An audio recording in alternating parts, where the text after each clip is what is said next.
আমরা বানিয়াচং থানাকে পুড়িয়ে দিয়েছিলাম, এসআই সন্তোষকে জ্বালিয়ে দিয়েছিলাম। বানিয়াচং আমরা থানা কিন্তু পুড়িয়ে দিয়েছিলাম, এসআই সন্তোষকে কিন্তু আমরা জ্বালিয়ে দিয়েছিলাম। থানার ভেতরে বসে সরাসরি ওসির মুখের উপর স্বীকারোক্তি দেওয়ার সাহস, কে এই যুবক? আমার পরিচয়টা দিই, আমি এই মুভমেন্টে আমি হবিগঞ্জ জেলার প্রধান সমন্বয়ক ছিলাম। আমি বৈষম্য ছাত্র হবিগঞ্জ জেলার বর্তমান সেক্রেটারি। নিজেকে বৈষম্য বিরোধী ছাত্র আন্দোলনের নেতা দাবি করা মাহদি হাসান, তার সেই ভাইরাল ভিডিও এবং অবশেষে তার ডিবি পুলিশের হাতে গ্রেফতার হওয়ার আন্তপান্ত থাকছে আজকের এই ভিডিওতে। চলুন জেনে নেওয়া যাক সেদিন শায়েস্তাগঞ্জ থানায় আসলে কি ঘটেছিল। সেই ছেলেটি হলো বৈষম্য বিরোধী ছাত্র আন্দোলনের হবিগঞ্জ জেলার সদস্য সচিব এবং তার নাম মাহদি হাসান। তার সেই বিতর্কিত কর্মকাণ্ডের জন্য আজ সে গ্রেফতার হয়েছে। কি ছিল তার সেই বিতর্কিত কর্মকাণ্ড? মাহদি হাসান শায়েস্তাগঞ্জ থানায় গিয়ে ভারপ্রাপ্ত কর্মকর্তা ওসিকে হুমকি দেন এবং তর্কে জড়িয়ে পড়েন এবং এই ঘটনার একটি ভিডিও সামাজিক যোগাযোগ মাধ্যমে ভাইরাল হয়ে যায়। ভাইরাল হওয়া ভিডিওতে মাহদি হাসানকে দম্ভ করে বলতে শোনা যায় যে তারা বানিয়াচং থানাকে পুড়িয়ে দিয়েছিল এবং এসআই সন্তোষকে আগুনে পুড়িয়ে হত্যা করেছিল এবং তিনি নিজেকে আন্দোলনের নেতা দাবি করে পুলিশকে বলেন, আমরাই সরকারকে বসিয়েছি, আপনারা আমাদের লোক, এবং তিনি প্রশাসনকে চাপে ফেলার চেষ্টা করেন। আমরা জুলাই অভ্যুত্থানের গভর্নমেন্ট এখানে ফর্ম করছে, আমরাই গভর্নমেন্টকে ফর্ম করেছি। ওই জায়গা থেকে আপনারা আমাদের প্রশাসনের লোক, আপনারা আমাদের ছেলেদেরকে গ্রেফতার করে নিয়ে এসেছেন, আবার আপনারা আমাদের সাথে বার্গেনিং করতেছেন। আরে বাপ রে, ये तो धोती खोल रहा है। এবং বলতেছেন যে আন্দোলনকারী হয়েছে তো কি হয়েছে? ভাই আমরা এটা এখানে আমি কথা বলছি, 17 জন ভাই, আমি জানি না কাদের কি পরিচয়, আমাদের এখানে 17 জন শহীদ হয়েছে এবং হবিগঞ্জে মোস্ট যেখানে সবচেয়ে ক্রুশাল ইম্পর্টেন্ট আন্দোলন হয়েছে এটা হবিগঞ্জ, এদের মাঝে একটা। বানিয়াচং আমরা থানা কিন্তু পুড়িয়ে দিয়েছিলাম, এসআই সন্তোষকে কিন্তু আমরা জ্বালিয়ে দিয়েছিলাম। ये फंस गया सीएम, इसे पार्टी की मीटिंग समझ के फंस गया। আপনি আসছেন ঠিক আছে, তো ওই জায়গা থেকে কোন সাহসে নিয়ে কথাটা বললাম আমি জানতে চাই আজকে। আমি স্ট্রিক্ট এখানে এসেছি, আমি স্ট্রিক্ট এখানে এসেছি। তিনি সেদিন থানায় কি জন্য গিয়েছিলেন? কি ছিল তার থানায় যাওয়ার কারণ? নয়ন নামক এক আটক ব্যক্তিকে ছাড়িয়ে আনার দাবিতে তিনি থানায় গিয়েছিলেন। কে এই নয়ন? পুলিশের দাবি নয়ন ছাত্রলীগের কমিটির একজন সদস্য এবং একটি অভিযানের অংশ হিসাবে তাকে গ্রেফতার করা হয়েছে। আর সেই নয়নকেই ছাড়িয়ে আনতে থানায় গিয়েছিলেন মাহদি হাসান এবং সেইখানে গিয়ে তিনি উচ্চ সুরে গর্বের সাথে এই স্বীকারোক্তি দেন এবং পুলিশের সাথে বাক বিতণ্ডে জড়িয়ে পড়েন। অবভিয়াসলি ঘুম থেকে উঠে যা পেয়েছি তা পড়ে চলে এসেছি। আপনি আমাকে বুঝান এটা যে এই কথা আপনি কেন বলেছেন যে আন্দোলনকারী হয়েছে তো কি হয়েছে, ও ডেভিল ছিল। আপনি কমিটিতে দেখেছেন, আপনি কি মানে এই ছবি ভিডিও দেখেন নাই? এতগুলো পাঠানো হয়েছে আপনি দেখেন নাই?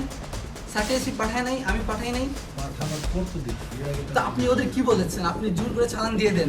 আমি স্ট্রিক্ট এখানে এসেছি, আমি স্ট্রিক্ট এখানে এসেছি। আমার বলতে হবে আমার বাইকে কেন গ্রেফতার করা হয়েছে এবং কেন বার্গেনিং করা হলো? আমার এতগুলো ছেলে এখানে কি বাইশে আসছে নাকি? এই ঘটনার প্রেক্ষিতে শনিবার সন্ধ্যায় হবিগঞ্জ শহরের শায়েস্তাগঞ্জ এলাকা থেকে ডিবি পুলিশ মাহদি হাসানকে গ্রেফতার করে। মাহদি হাসানের গ্রেফতারের খবর ছড়িয়ে পড়লে বৈষম্য বিরোধী ছাত্র আন্দোলনের কর্মীরা সদর থানার সামনে জড়ো হয়ে বিক্ষোভ করে এবং থানা ঘেরাও কর্মসূচি পালন করে। আর এই পুরো বিষয়টি নিয়ে একজন অনলাইনে বিস্ফোরক মন্তব্য করেছেন। তো চলেন শুনে আসি তার মন্তব্য, তিনি কি মন্তব্য করেছেন।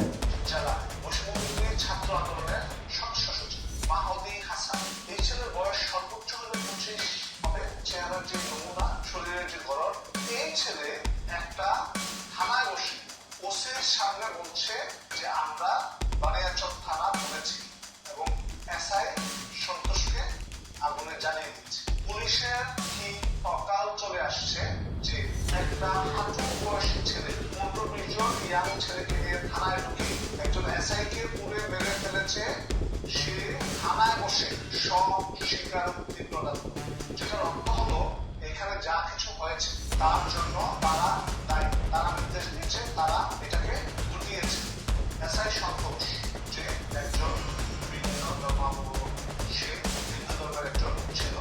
আমার সেই দিন সেনাবাহিনীর প্রতি ইয়া উঠে গিয়েছে, আমরা বিশ্বাস উঠে গিয়েছে। সেনাবাহিনী যখন আমি শুনেছি টোটাল ঘটনাটা বিস্তারিত, আপনার বিবিসি বাংলা একটা প্রতিবেদন করেছিল, সেনাবাহিনী নিজে সন্তোষকে সাধারণ জনগণের হাতে তুলে দেয়। আপনি কোন দেশে বসবাস করছেন? যেই দেশের সেনাবাহিনী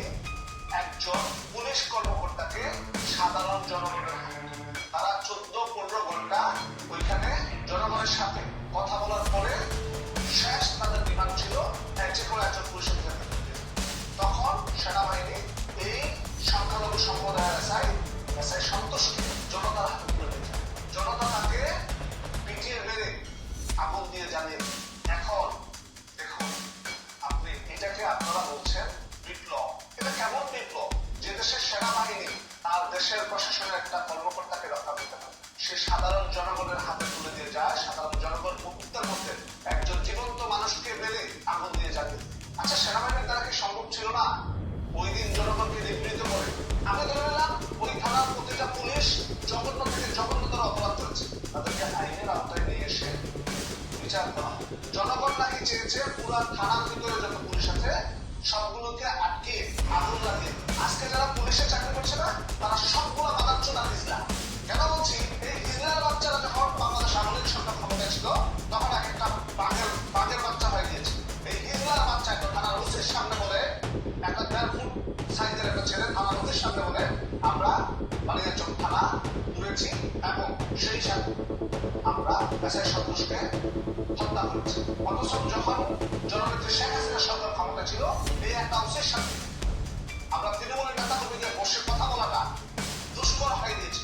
হিজলার বাচ্চাগুলা তোদের সবগুলোর আত্মহত্যা করা উচিত। পুলিশ প্রশাসনে যেগুলো আছে হয় চাকরি ছেড়ে দেয়, তাহলে আত্মহত্যা কর। তোদের মধ্যে পুরুষত্ব নেই। যেগুলো পুলিশ আছে, যেগুলোর মধ্যে সবচেয়ে বড় অংশ পুরুষ, তোদের মধ্যে পুরুষত্ব নেই। হাজার হাজার পুলিশ সদস্য তোদের রয়েছে, একটা 1.5 ফুট ছেলে থানায় এসে বলে আমি এই করেছি। লজ্জা হয় না তোদের? এই টাকা দিয়ে সংসার চালাবি? বউ বেটিদের ব্যবসা বিক্রি করতে পারবে না, তার থেকে ভালো। কারণ এই টাকা দিয়ে সংসার চালানো উচিত না বলছে। তোরা যদি না পারিস সংসার চালাতে, বউ বেটিকে ব্যবসা বিক্রি করতে পারবে। যারা বর্তমানে পুলিশের চাকরি করছে তাদের উচিত হয় চাকরি ছেড়ে দেওয়া, আর যদি চাকরি ছেড়ে না দেয়, যদি চলতে না পারিস তাহলে বউ বেটিদেরকে ব্যবসা বিক্রি করতে পারবে। এটাই তোদের জন্য পারবে। এবার দেখুন এই জানোয়ারের বাচ্চারা 5ই আগস্টের আগে এবং 5ই আগস্টের পরে কি পরিমাণ তৃণমূলের নেতা কর্মীকে হত্যা করেছে। প্রত্যেকটা দিন প্রতিনিয়ত আমাদের তৃণমূলের নেতা কর্মী নির্যাতিত হচ্ছে, নিষ্পেষিত হচ্ছে, হত্যার শিকার হচ্ছে। যেখানে থানায় যাবে কিসের প্রশাসন? তো প্রিয় দর্শক, বুঝতেই পারছেন ফেসে গেলেন মাহদি হাসান, যাকে বলে নিজের পায়ে নিজেই কুড়ুল মারা। আর সেই জন্যই আমি বলি সাবধান থাকুন, সতর্ক থাকুন, সাবধানে চলাফেরা করুন, সাবধানে কথা বলুন। মুখের ভেতর থেকে যদি কোনো একটা শব্দ বেরিয়ে যায় সেটি আর আপনি মুখের ভেতরে ঢোকাতে পারবেন না। আর সেই একটি শব্দই হয়ে উঠতে পারে আপনার জীবনের কাল। সেজন্য সবসময় সাবধান থাকতে হবে, সতর্ক থাকতে হবে। এখানে আসলে মাহদি হাসান ছেলেটা বুঝতেও পারেনি সে আসলে কি বলতেছে এবং তার এই শব্দগুলা, তার এই কথাগুলা তার জীবনে কি প্রভাব ফেলতে পারে। আর সেই জন্যই আমাদের সাবধানতা অবলম্বন করতে হবে, সবসময় সতর্ক থেকে কথা বলতে হবে। তো প্রিয় দর্শক, আজকের মতো এই পর্যন্ত। দেখা হবে পরবর্তী প্রতিবেদনে। আল্লাহ হাফিজ। আসসালামু আলাইকুম ওয়া রাহমাতুল্লাহি ওয়া বারাকাতুহু।